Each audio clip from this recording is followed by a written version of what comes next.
各位网友，大家好，今天是2021年4月8号，星期四，欢迎大家参加王健每日观察直播2的节目。我们今天的题目很多啊，第一个是拜登政府制裁7家中国超算公司，第二个是国会推出全面对华竞争的法案，另外一个就是金融稳定委最新的政策解读啊。那么我怀疑最后这个可能没有时间，但是我还是很想。我们尽量的今天快一点，好吧？好，美国商务部4月8号宣布把7家中国超级计算机公司列入实体清单啊，原因是这些公司从事危害美国国家安全或者对美国外交政策利益的行为啊。那么这7家公司包括哪些呢？对不起。天津飞腾信息技术公司啊，上海集成电路技术与产业促进中心，深圳市信维微电子，然后是深圳市国家超级计算中心，济南国家超级计算中心，无锡国家超级计算中心，郑州国家超级计算中心啊。对不起，我喝一下水。好，美国商务部的新闻稿说，这些实体参与了中国军方单位使用的超级计算机的制造，参与了中国军队现代化的项目和大规模杀伤性武器的项目。那么，商务部长雷蒙多在声明中说，超级计算机能力或许对于现代武器和国家安全体系，比如说核武器和超音速武器的开发至关重要。商务部将会竭尽所能阻止中国利用美国技术推动破坏稳定的军事现代化的行为。那么昨天实际上这个华盛顿邮报就报道过啊，就比如说这个天津飞腾，它对外是一家商业机构啊，能够跟这些英特尔他们这些买东西啊，但是呢，它其实跟中国军方有非常密切的关系啊，为军方设计了武器研发所需要的芯片，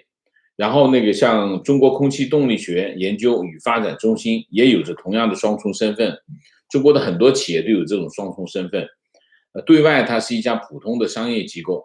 但实际上它是隶属于国防科工委的一个正军级单位。那么负责人是一名少将，一直负责中国超音速导弹的这个研发和测试啊。那么被列入制裁的公司，如果要从美国供应商采购的商品，就必须向美国商务部申请许可证啊。那么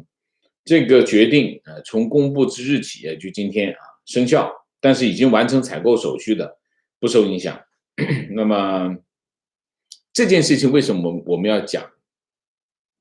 老实讲，这件事情本身就不是特别大，因为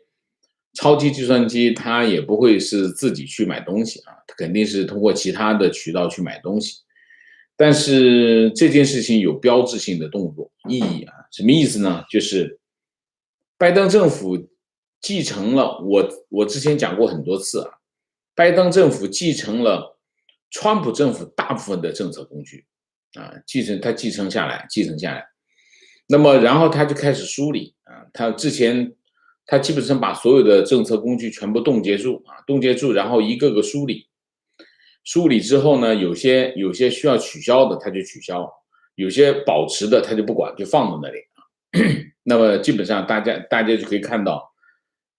拜登政府基本上维持了原有的川普政府的大部分的对华政策啊。那么，但是啊。拜登政府的对华政策跟川普政府完全不同，所以他用的是他继承了他大部分的政策工具，但是他的对华政策和川普政府完全不同。所以这件事情它的重要意义在哪里啊？这件事情重要意义在3点。第一点，你可以看到，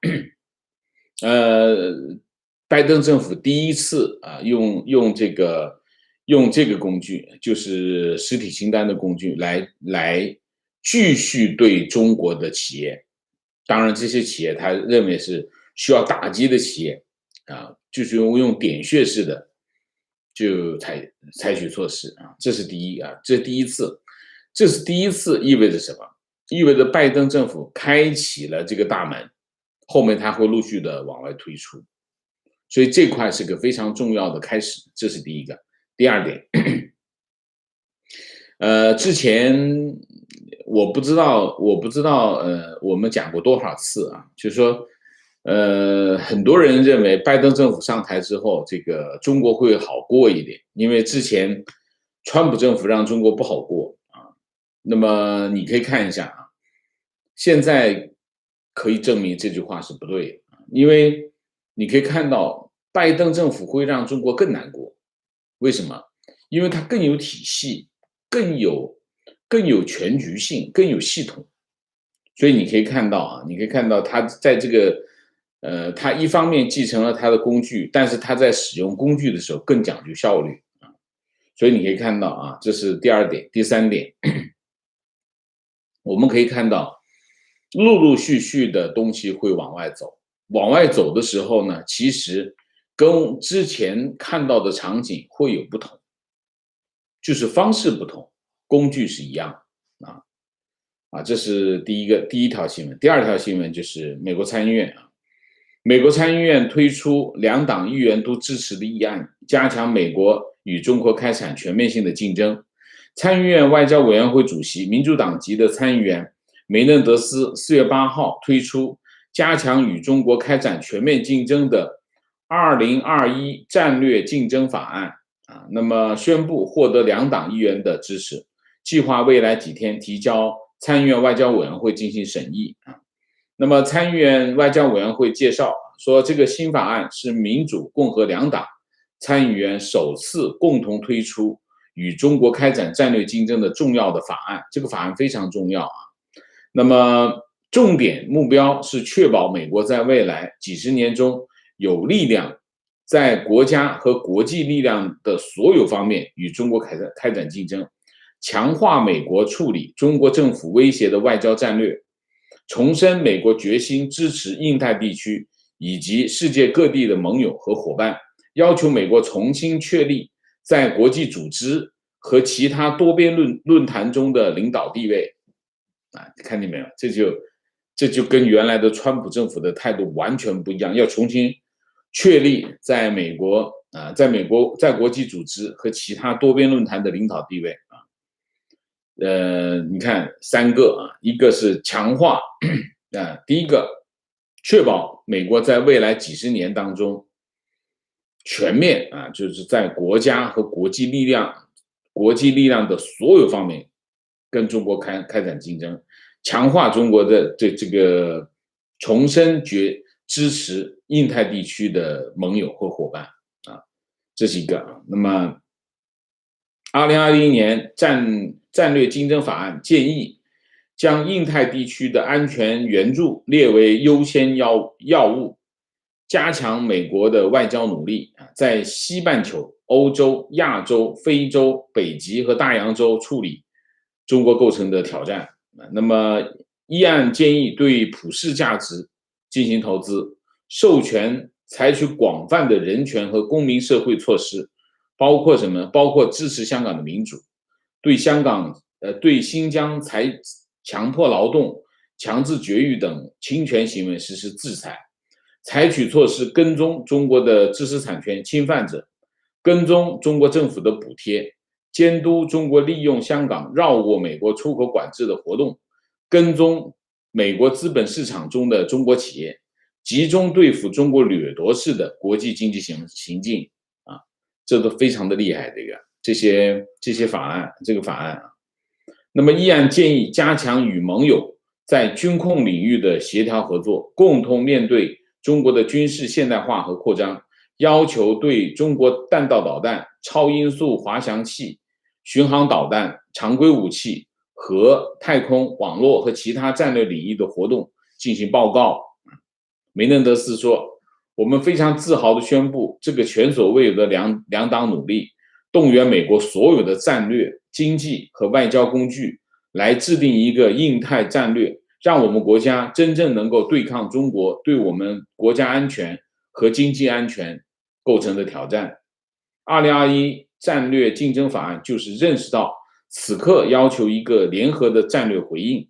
重新建立美国的领导地位，对我们通过竞争战胜中国的能力进行投资，让外交再次建立我们核心价值观的基础之上。这是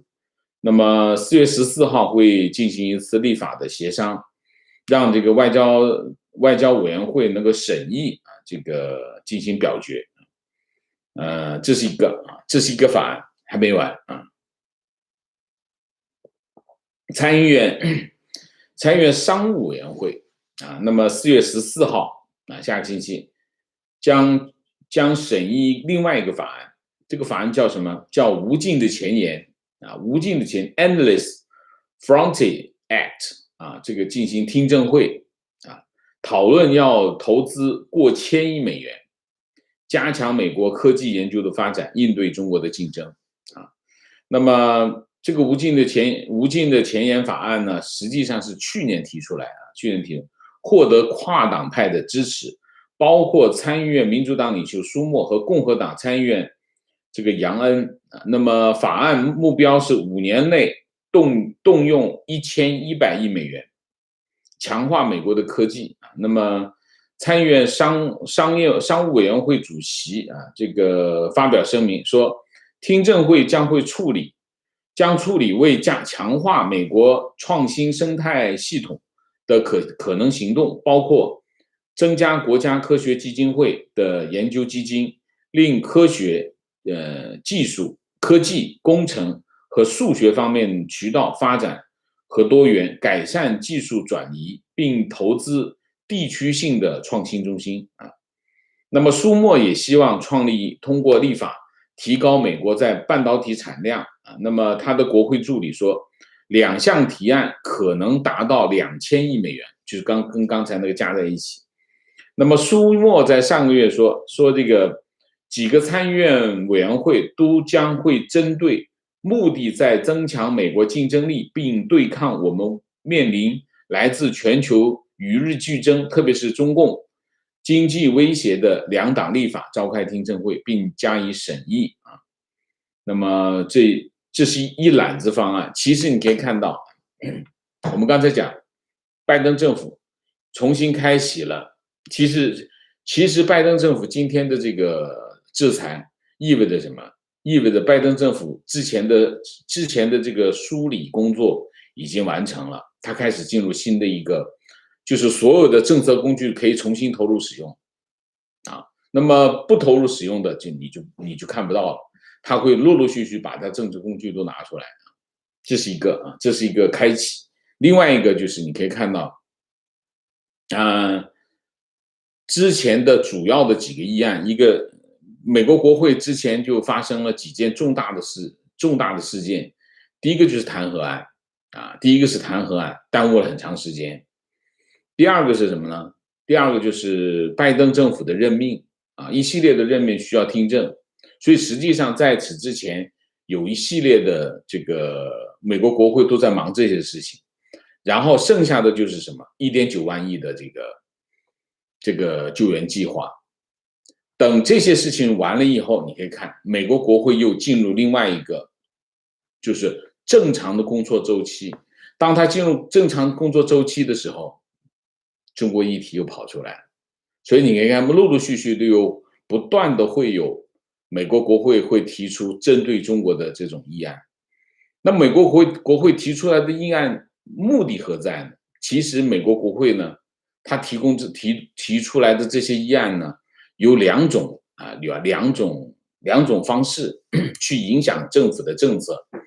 第一种方式，你比如说像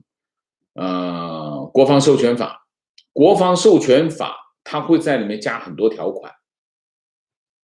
这些条款政府必须执行那么它通过了以后，政府要根据这些条款去执行比如说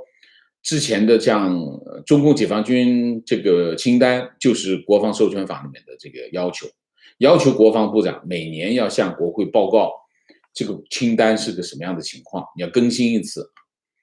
那么这是一种这是一种就是他放到一些法案里面要求政府去执行。那么这是一种，另外一种是什么呢？另外一种就是给政府提供一个政策工具，你可以执行，你也可以不执行。那么政府根据自己的需要来做这个动作，所以这里面就是一系列的国会，它并不执政，执政的是政府，是白宫。他通过的这些法案反映的什么？反映了民意它是因为他是民意代表他反映了民意，民意希望政府做这些事情。政府呢，根据自己的需要，根据自己的进程，政府有自己的进程，所以国会不会干涉他的行政权，但是呢，会影响他的政策，大概就是一个这样的事情。所以你可以看到，陆陆续续的它会出来这些东西，这些东西对什么影响很大？对政府的决策的方向影响很大，至少让大家公众知道美国希望要做这件事情。其实它是一个我们讲的更形象一点，它就是政府跟国会其实在唱一个双簧，就是需要的时候政府唱一下，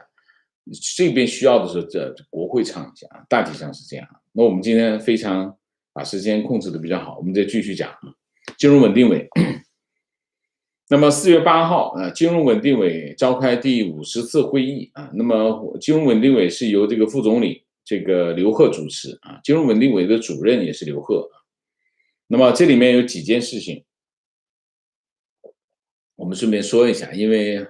有一段时间我们没有讲中国经济的议题今天特别讲一下，因为金融稳定委它是制定中国的宏观金融政策，所以他的决策角色非常的吃重，所以我们很重视他的这个会议会议强调要认真贯彻这个中央和国务院的部署第一，保持宏观金融政策的连续性、稳定性、可持续性；第二，执行好稳健的货币政策；第三，保持人民币汇率在合理均衡水平上的基本稳定。最后这句话是可圈可点一般来说，你说保持人民币汇率基本稳定就可以了，但它加了一个定语定语是在合理均衡水平上的稳定，那就是这个稳定是有一定条件的，或者是在一定范围之内，或者在一定程度上可以称得上的稳定。也就是说它允许在某一个范围之内有波动我们理解可以这么理解那么他说就业是最大的民生，宏观政策的首要目标就是保就业和保市场主体然后它有几个要保持物价基本稳定特别是关注大宗商品的价格走势，这第一个。第二个，要注重放水养鱼，助企纾困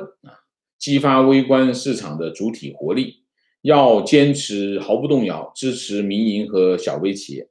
要坚持建制度不干预零容忍，加强这个资本市场的基础制度建设更好的保护投资者，要坚定不移的深化改革这是后面就胡扯了那基本上是这样。这里面我们要关注2点。第一点货币政策它现在在收就是说你可以看到实际上呢，人民银行从今年年初开始它就开始收了再往回收货币政策现在中国的情况是什么呢？就是打左灯往右拐，或者打右灯往左拐，或者打左灯往左拐，或者打右灯往右拐，都会发生。现在的情况是什么？现在这个人民银行也好，包括刘鹤这些决策机构也好，不告诉你政策，做了再说现在经常的情况是这样的情况，所以不能完全信它，但是有一些变化我们就得小心。所以现在跟以前不一样，以前就是边说边做，或者先说后做，或者是不说也做啊。以前是这样啊，以前是说，反正呢，要么说，要么不说，要么边说边做，要么只做不说，都有可能。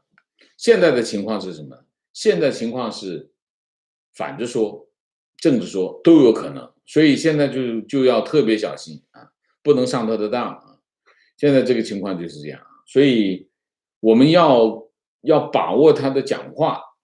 但是又不能全信他，因为他经常忽悠你啊。有两点我们是知道的，第一点，今年年初开始，人民银行是在往回收，货币政策在往回收啊，所以他说执行好稳健的货币政策，我理解是继续保持稍微偏紧一点的货币政策，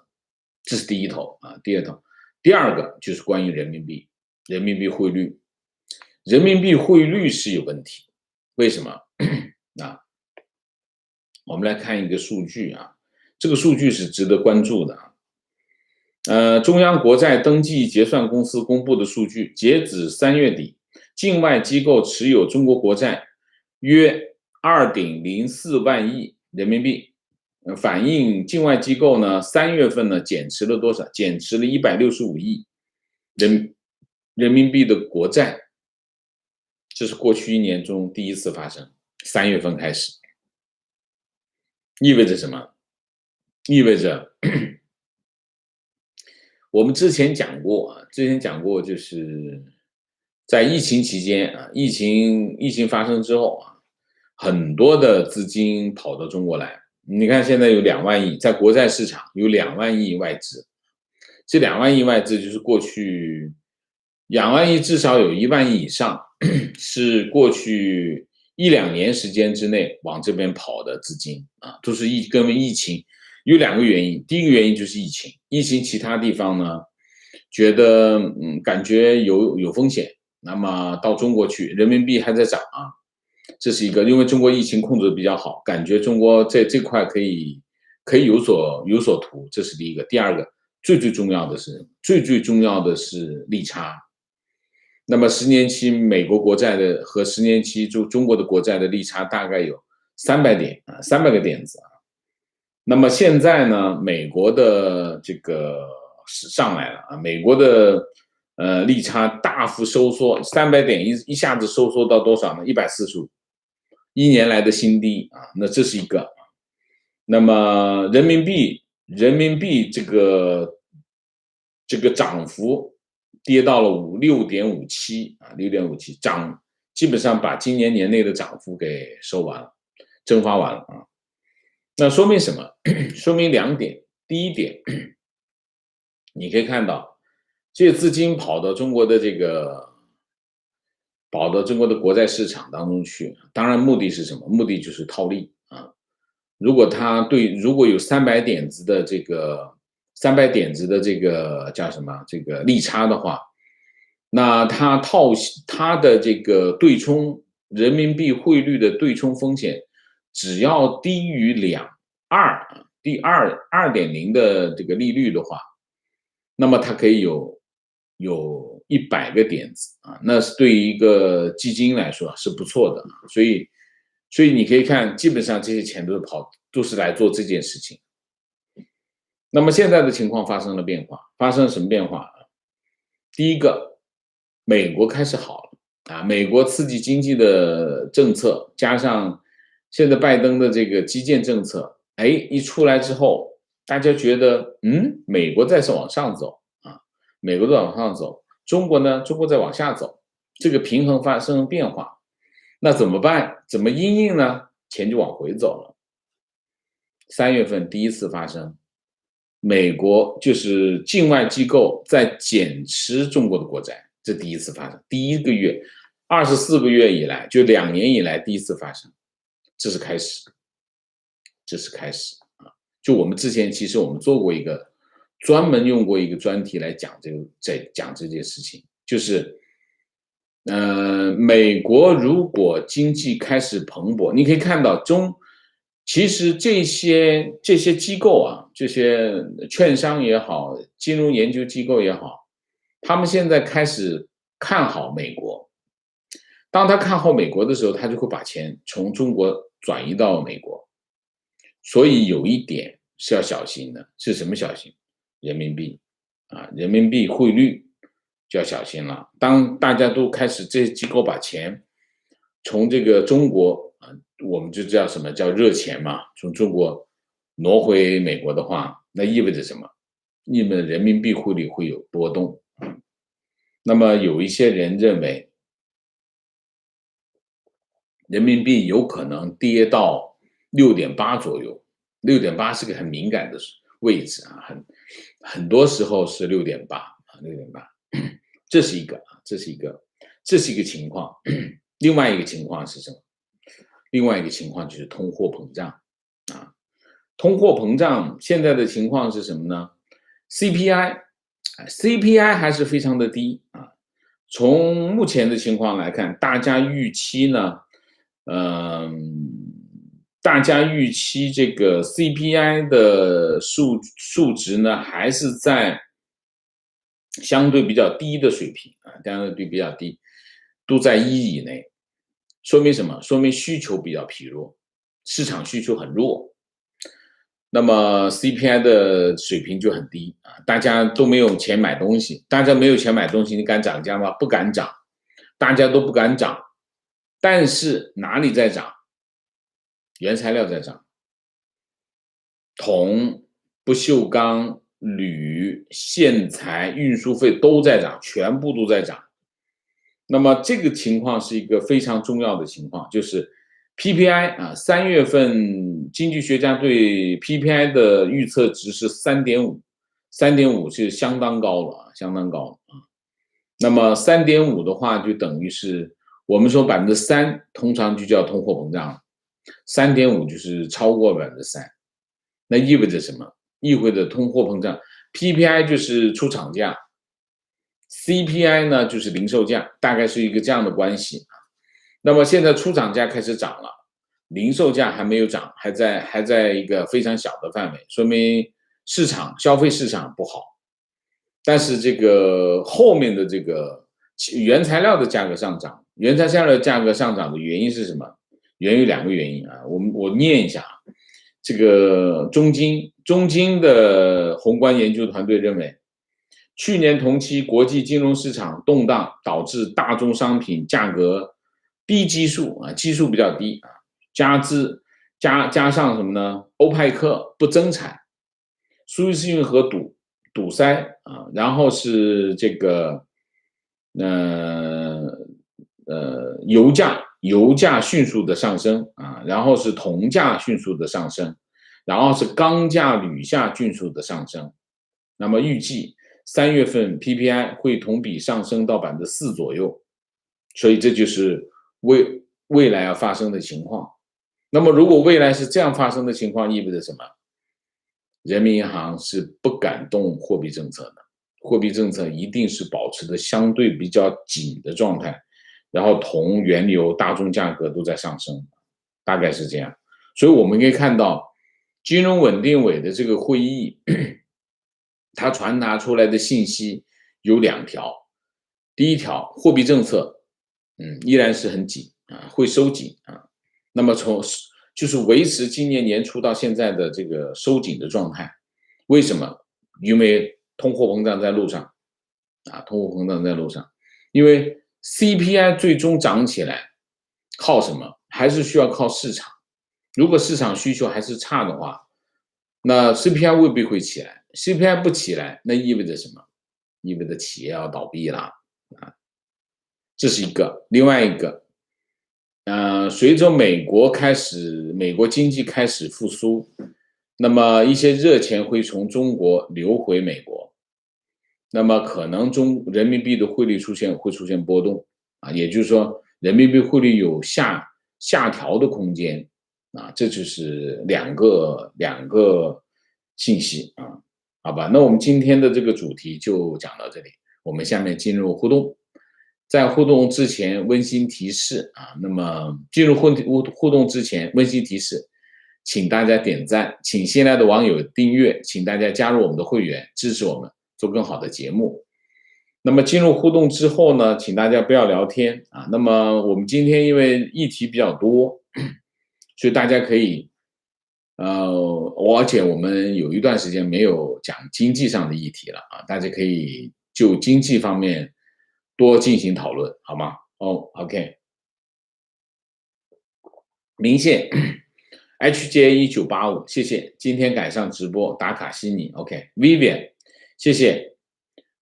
周明，谢谢 ，Mike 朱，谢谢啊！我这里特别感谢这个在 PayPal 上面给我打赏的网友啊，特别感谢啊。那么一并谢过，我这里再提醒啊，请大家打赏的时候呢，就是一杯咖啡就好，我要的是大家的掌声啊。那么有些网友出手比较重。我还是原来的这个原则，我们一杯咖啡就好。我要的是大家对我的支持啊，我要的是掌声。大家给我掌声呢，我就会比较起劲啊。我也是一个，我也是一个希望得到肯定的一个这样的人，所以，我这是特别提醒啊，因为我们最近有一些网友出手比较重，我提醒一下，好吗？当然，我感谢，都谢谢啊，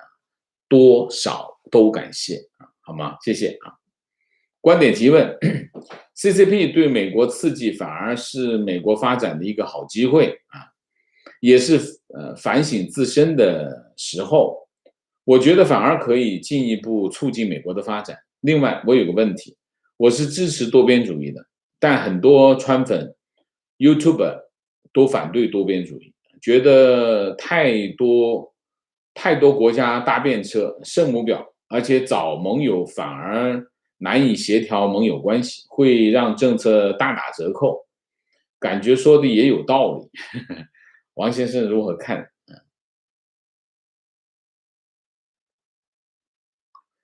多边主义和单边主义，单边主义就是对应的就是单边主义啊，单边主义跟多边主义都是策略，啊。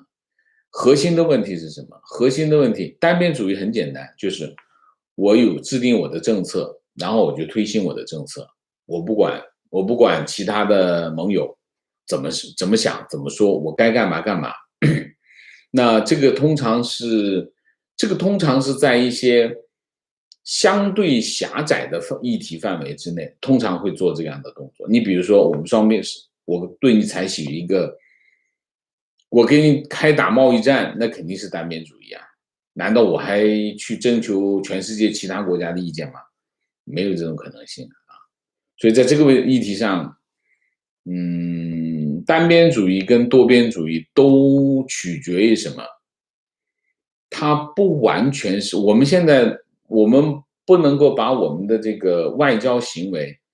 界定为单边跟多边的行为，更多的要考虑你是整个的。你比如说，我们讲美国，美国你到底想干什么？你要定位你自己的定位啊！你说我们还是要作为一个世界领袖，站在舞台的中央，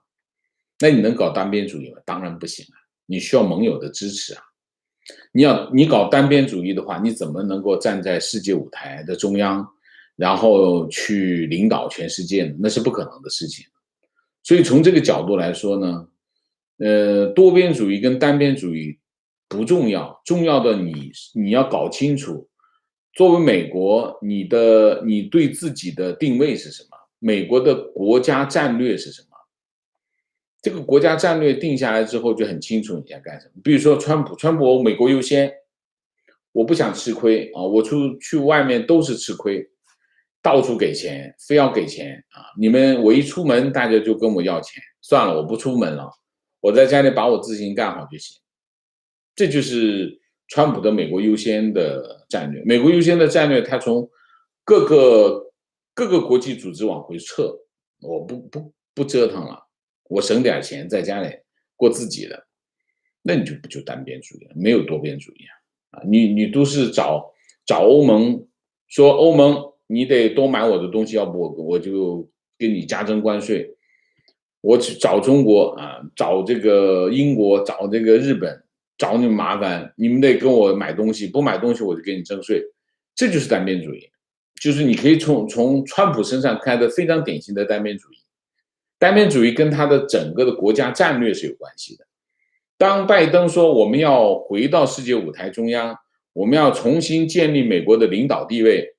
那你必然是多边主义，一定是多边主义，因为你要实行这样的战略，你必须依靠大家的支持，依靠盟友才能实现，所以你一定是多边主义。你可不可能我在这件事情上是单边主义，在那件事情上是多边主义？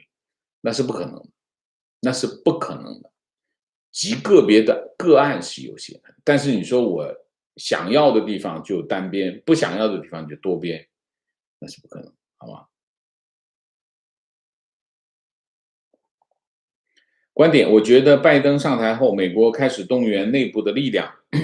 从疫苗接种既可以看出美国动员能力之强大和对于其世界领导的再次定位。如果美国在对华政策上动员越来越多的政府和民间的力量，包括西方盟友，那么中共今后的日子会非常难过，非常正确，一定会越来越难过。因为什么？你想一下，如果美国把盟友全部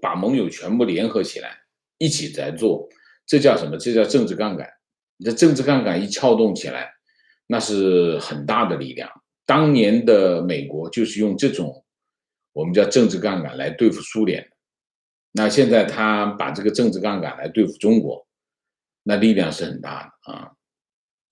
情况，昨天一位医疗系统的朋友告诉我，今年上海的公立医疗政府预算大幅下降，理由是政府要求各级部门勒紧腰带过紧日子。医疗这块的预算在下降，我现在已经第4次看到说这个情况了，第4个地方。之前也不断的有网友在提出这个信息，说明什么情况？说明真的是有问题了啊！什么问题？就是社保有问题啊，社保是有问题了啊！你可以看到这个人口下降对社保系统、医保社保系统的这个影响非常的大。公立医院的预算下降，主要的原因是来自于社保的原因。因为社保你可以看2件事情，第一件事情，它第一个改什么呢？把个人账户的钱划了大概1/3到公共账户上面去，说明什么？公共账户那边已经盖不住了。这件事情其实真正的反映的情况就是医保那边有很大的窟窿，那你公立医院的预算肯定要下降。公立医院大部分的钱都是从医保那边来的，所以这一块政府勒紧过紧日子的这个跟他有没有关系？有一定的关系。为什么？因为医保也好，社保也好，现在地方政府都要往医保跟社保补贴，大量的补贴啊。补贴的原因就是之前的窟窿和人口下降造成的这种，就是拿钱的人多，这个交钱的人少。那现在地方政府财政预算有问题，有困难，地方政府的财政有困难，地方政府财政有困难怎么办？他对医保也好，对社保的这个补贴会降低。那降低，如果医保降低了的话，那公立医院的钱也少了，就是这样啊。你可以看到，这就是我们说的，我经常讲，地方财政出现困难的时候，它很多领域就开始出问题，这就是很典型的情况。观点，感觉中共跟北韩一样，就算人民生活再差，也要发展武器，维稳跟国防预算照样增加。所以国际上越吃瘪中共越蛮横。我们关注的是人民生活品质越来越差，对中共是没有影响。王老师，请问事实是这样的吗？不是的。不是的啊。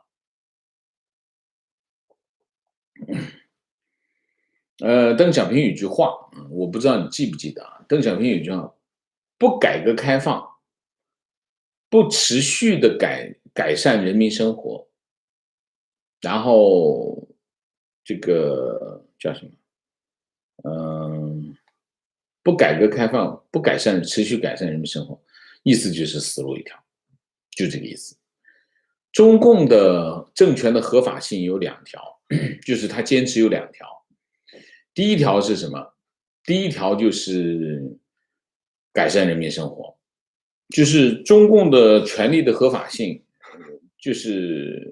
我是能够改善你的生活的，这是一个条件，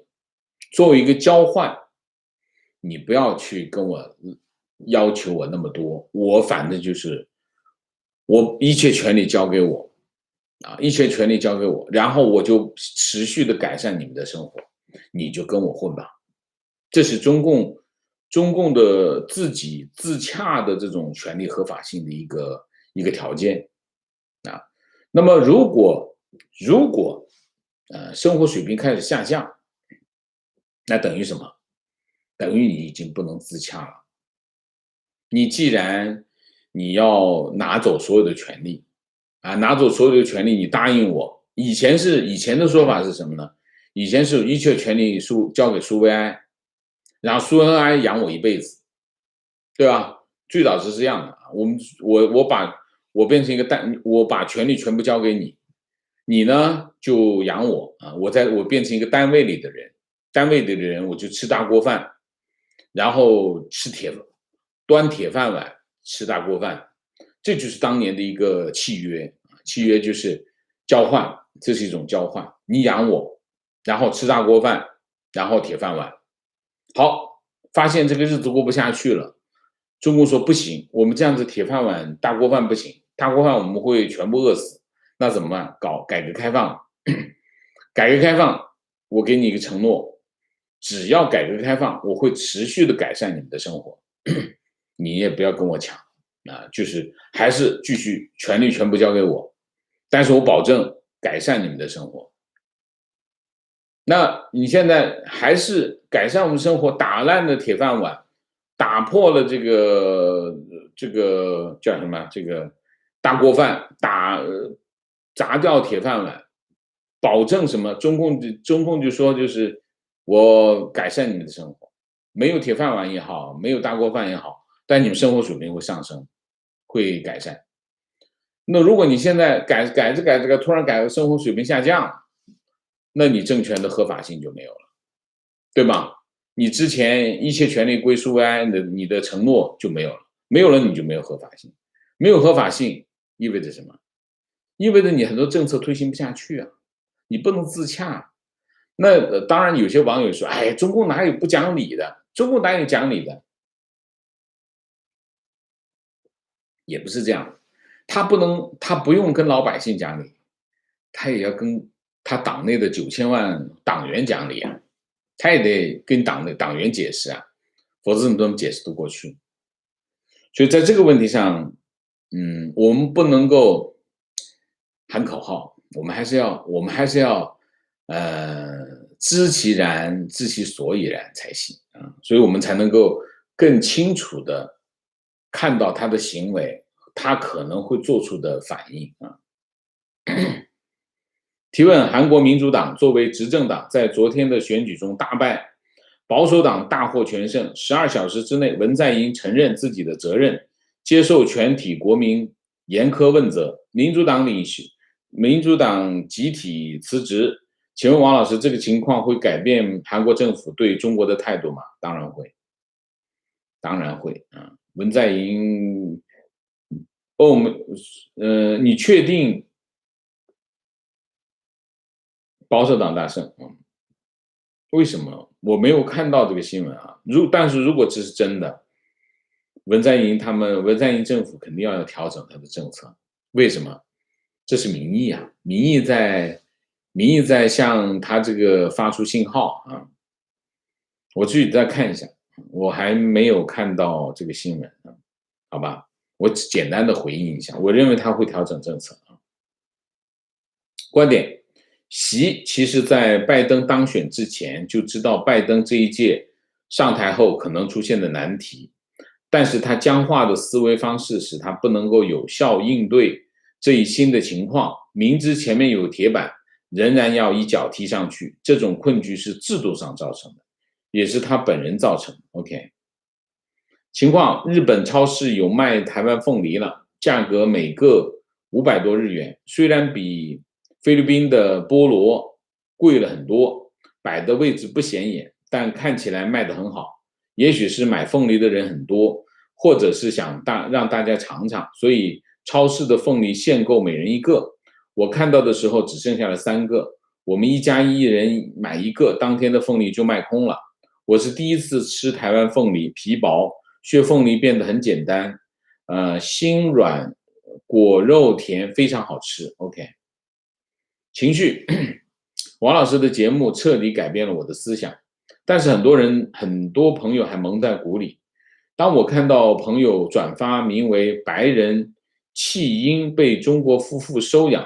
成为科学家，坚守新疆这样的文章时，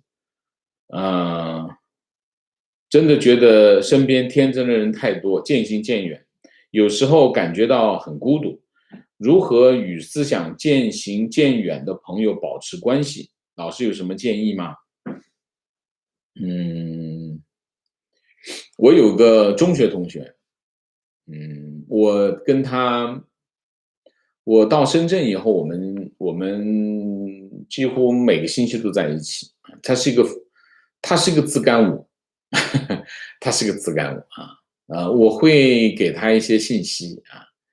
我没有改变他，他也没有改变我我们是非常非常好的朋友，我们基本上每个星期都见面。呃，他基本上有什么重要的事情，他都会来找我商量那么我们无话不谈但是他是个自干五，所以我的建议是这样，就是我们要明白2件事情明白2件事情。第一件事情，其他人很难改变，其他人其实很难改变除非他自己愿意改变这是第一点。第二点，你也很难改变，所以不要尝试去改变别人。你可以提供一些契机就为什么我这么说呢？就是说，我们中国人是很不喜欢看到别人跟自己不一样的，叫党同伐异，这是中国人的特征就是看着别人没结婚就不行，非得劝他结婚看着别人不一样也不行。我觉得我们要改变这一点，就是我们要让自己更加宽容要接受你的朋友跟你不同，你们的友谊才能够持续下去。但是另外一点呢，我的做法呢，我会提供一些信息给他，告诉他一些事情他愿意听就听，他不愿意听呢，我就点到为止就可以了。所以你只是提供一些契机，你不必去改变他，改变他的只有他自己。就像我们的节目我们的节目其实是帮大家打开一扇窗户。你看，我们这里有个这样的事情，你看一眼；这里有件事情，这样的事情，你再看一眼。你看着看着，你自己有想改变了，你就改变了；你不想改变，也改变不了你。所以在这个问题上，我觉得你可以试一下，用这种方式跟你的朋友相处。我觉得每个人有不同的选择这是每个人自己的权利，我们无权去干涉别人的人生，但是我们可以提供一些契机。如果他愿意，你可以帮助他；他不愿意就算了，就是这样。我就是这样观点：如果移民的大门关小了，绿卡和护照就更难得到，显得更加珍贵，同时可以证明自己的移民行为非常英明。很多反移民的中国移民都是这个心态。OK，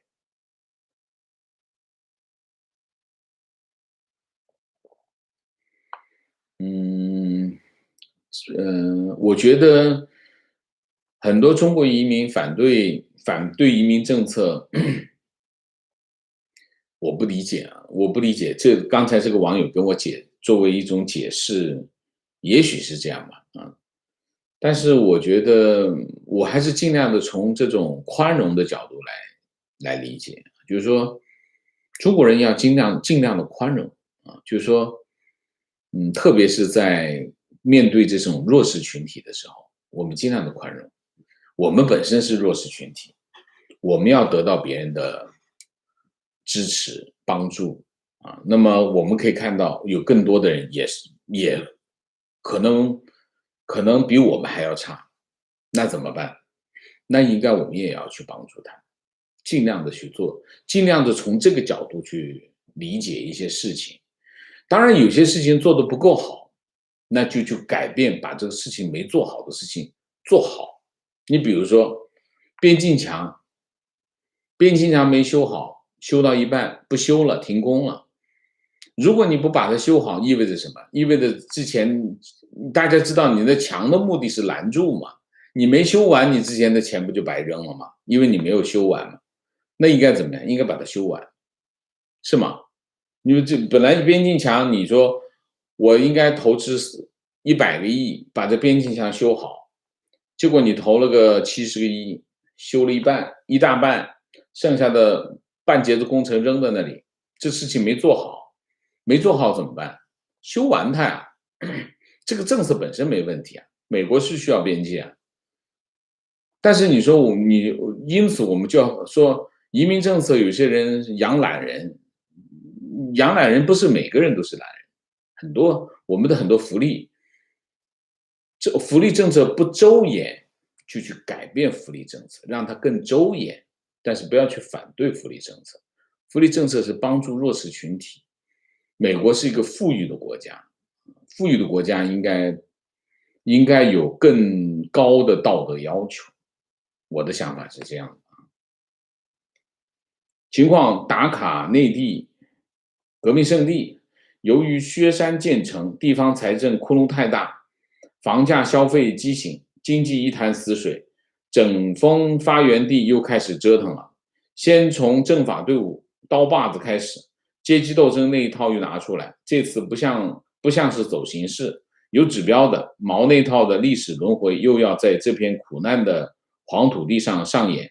周围还多数沉沦在洗脑和权力鼓斗中，人到中年虽然清醒，但感觉很难独善其身。嗯，文革从来就没离开过中国，只不过呢，有些做法在改变啊，有些做法变了啊，那么现在这个做法又回去了。观点 YouTube 上面有些视频，关于国内很多老人和医院合伙骗医保，没病去医院住院，出院还有钱收。我相信在一些低收入的地方是会发生。当然，骗医保的事情一直就有啊，一直就有啊。情况：2021年2月7日，北京第一中级人民法院裁定包商银行破产，无法重整。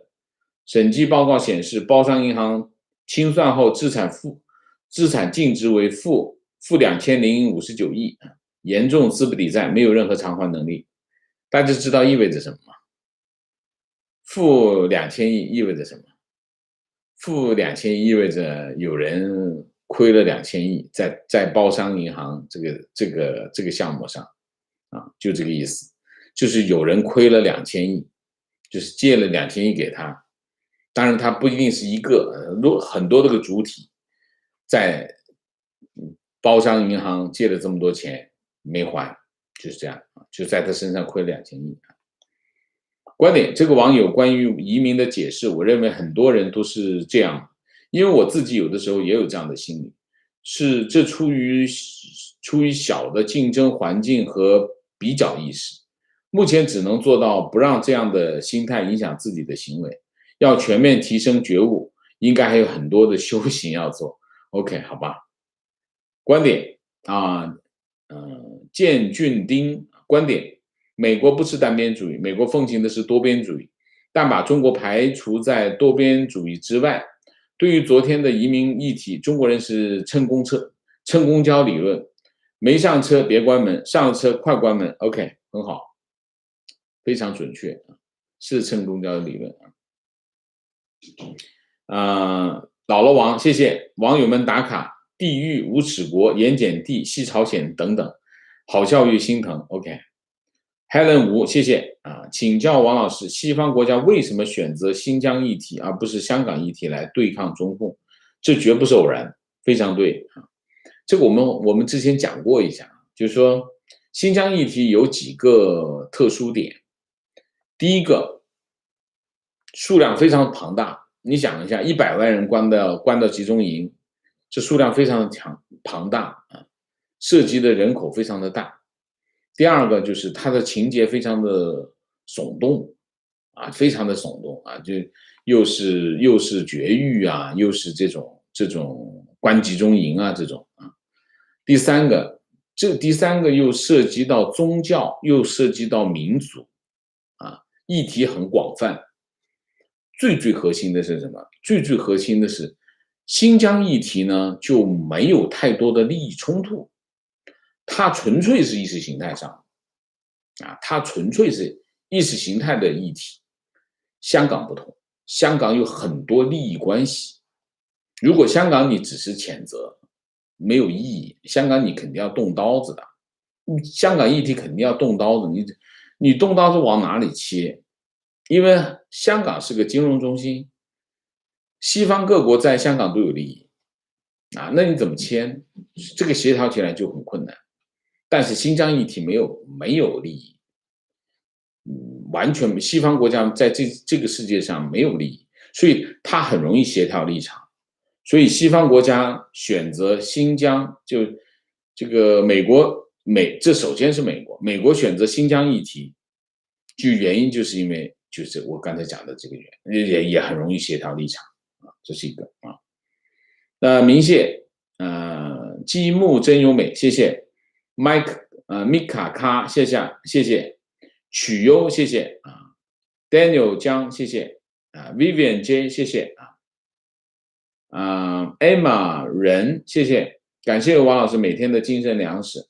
从武汉封城那天认识王老师，一集没落。我和先生原来都是中国政府机关工作，现在移民新西兰，吃过很多苦，但是想到孩子所享受的生活和教育，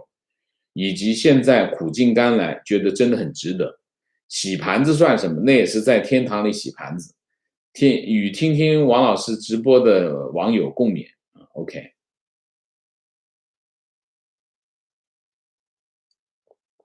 姥姥王情绪接网友 Emma 人的话，我们早年来美国都在餐馆打工知道过渡时期生活有盼望，也很充实，而今丰衣足食非常感恩。对这一点我讲一下我讲一讲看就是说我们要改变我们的生存状态我们从一个国家来到另外一个国家我们要放弃很多我们原来拥有的东西我们希望在这里建立我们自己的新的生活，这是一个非常重大的决定，也是非常重要的改变不要轻易做这样的改变，不要轻易做这样的决定，但是如果做了这个决定，就要全力以赴所以在这个问题上我经常鼓励大家勇敢的踏出这一步，但是要做充分的准备，或者是做一些小心的安排这个很重要，因为我们经常遇到的情况不是一个人，是一个家庭。当你在做一个家庭的选择的时候，那就要更加谨慎更加周全才好这是第一。第二，那可以预期的就是当你来到一个陌生的地方那么你重新建立你的生活一定会付出代价。洗盘子是一种就是说洗盘子是一种代价，那不完全是这个有些人可能他带着一些积蓄来，他也要付出代价只是代价不同的层面付出而已。不管怎么样，如果你要获得一个新的生活，一定要付出代价，只不过不同的方式而已。所以要做好什么呢？做好心理建设，先要做好心理建设。你有了心理建设，当你在面对这些困难的时候，你才会心安理得的去迎接它。所以这个老实讲，这也没有，我不觉得它是一个怎么说呢？它是一个不能承受的困难啊。你有家庭在后面支持你，然后你有这么完善的一个基础设施在这里啊。如果你有困难，你还可以找别人帮忙。所以基本上，我觉得我没有觉得有多么不可克服的困难，只是我们来到一个新的地方，就像你开车一样，你到了一个新的地方，你熟悉的地方，你怎么开都没事。你到了一个新的地方，你完全没跑过的一条路，你当然会有紧张啊，紧张会犯一些错误，但是你多开2次不就行了嘛？就完全没问题。所以基本上的问题都是这一类的问题。所以我觉得我还是鼓励大家，为了你自己的未来，为了孩子，为了家庭啊，勇敢的跨出这一步，但是要周全的安排，好吧？观点：养懒人的钱不花在他们身上，就花在治安上，花的钱只会更多。新西兰抓一个罪犯，一年要花9.6万纽币，还不算他们造成的社会危害。OK，Jack Han，谢谢 Helen，谢谢 Ray C，谢谢。好，我们今天的节目就到这里，感谢大家的参与，我们下个节目再见。再见之前，请大家点赞，请新来的网友订阅，请大家加入我们的会员，支持我们做更好的节目，做更好的自己。谢谢大家，谢谢。Hop N，谢谢。